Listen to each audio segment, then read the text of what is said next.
In the shipping page, you can use different scales such as a WP scale or a S.M.A.R.T. scale. A WP scale is a scale on the mail machine. This scale will go as high as 70 pounds. A S.M.A.R.T. scale is a scale that is attached to a USB port on the PC. This scale will go as high as 149 pounds. In case you're doing anything over 70 pounds, it is required to have an extra scale, which will be the Toledo scale. Depending on what scale you're using, it can be configured in the preferences in S.M.A.R.T.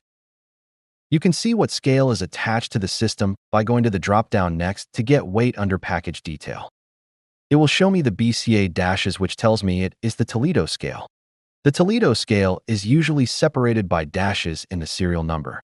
If I want to change this to the mailing machine scale, which is the WP scale, you can do this in the device preferences. In the left sidebar, select Settings and then Device Preferences.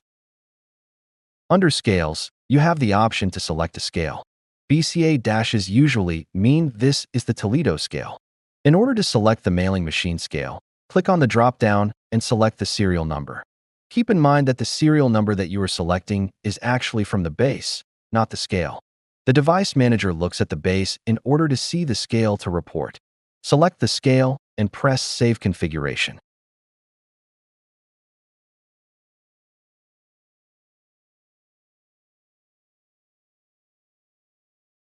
Go back to the shipping page to verify what scale you are using. Again, select the drop-down next to get weight under package detail. It now shows you are using the WP scale.